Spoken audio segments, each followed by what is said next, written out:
Farms is in the middle of Asheville County. It's about 60 miles east here. I've been doing it full-time for 7 years, 8, 9, 10 years. I've been at the markets. We're at Shaker, Chagrin, Lake Farm Market, Painesville for 5 years.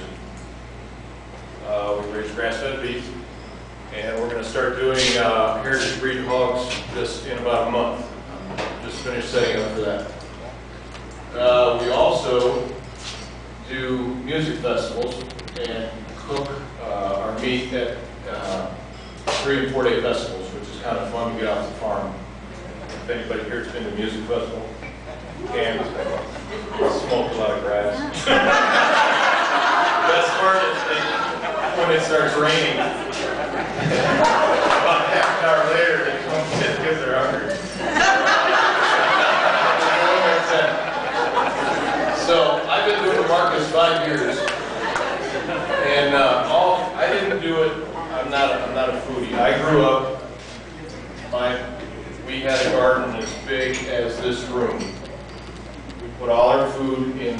We did all our food. It was just something natural. It wasn't like, oh yeah, here, something new. I did it to make a living and get out of the city. Transitioned into grass-fed beef. And I had all these people coming up to me that are already in the program. They already know what they need to eat. It wasn't something natural to me. So I learned from my customers. I've never been able to transition one of my friends into eating better. And it's okay. I have my best friend Keith, who lives in Philly. I think we've been friends about 22 to 24 years. A little background, he's come to my place probably 10 times. I've gone to his place 10 times, put on the roof on his house. He comes to my house to help set trusses on the barn. And then he got married.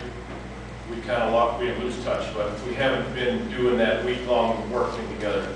So he calls me a month and a half ago and he says, I'm coming out to the farm for about 5 days. I go, good, I got projects ready.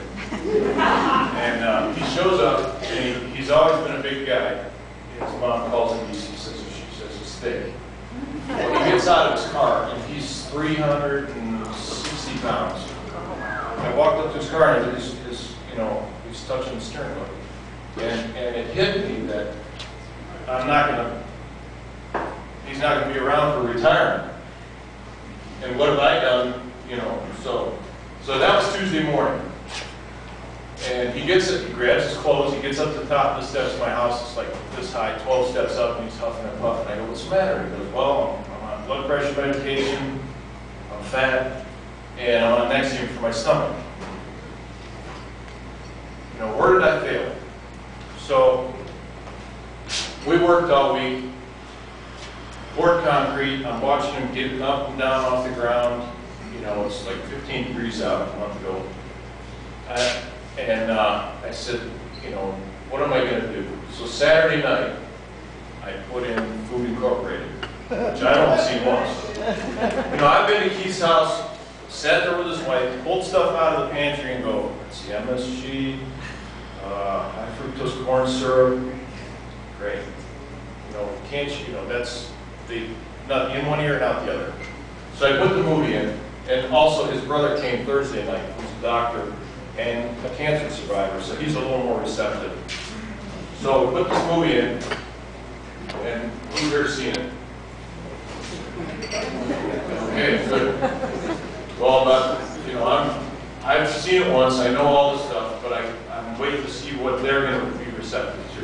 And the only thing I saw that hit me was Joel Salatin sitting in his paper field there. Anybody ever seen Joel speak? Great speaker.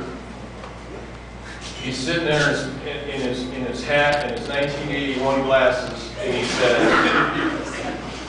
you have to be in a relationship with the people that grow your food. And I was like, oh, man, that's so simple. All this time I've been trying to figure out what to say. People ask me, what do I do? What do I do? Do I buy this food? No. You have to go seek out the people to get your food from, and that's it. We don't shop at the grocery store. We get sugar, flour for the bread machine, very minimal. I buy 40 chickens at once as they're butchering them, and I put them in my freezer. So that's what hit me.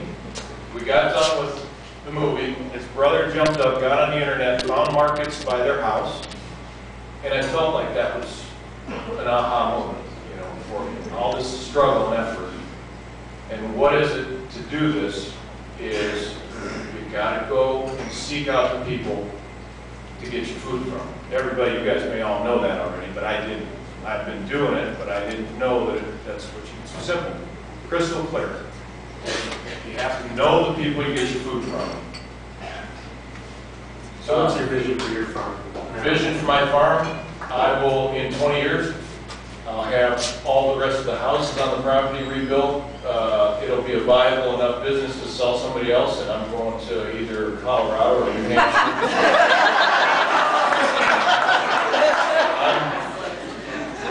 It's a lot of work. I'm wearing out. So do I want to ask for your advice for someone who Yeah, you have to have mentors. You have to find some people that do exactly what you want to do, because you don't want to reinvent the wheel. And you want them on speed dial. There's a couple people in here who know Bob Cotterman. He was the first guy that I ever had that I would call about cattle questions. He died, but I found out, you know, I learned a lot. You have to have mentors. Just next question. that's all. So, you got anything else you want to say? Nope.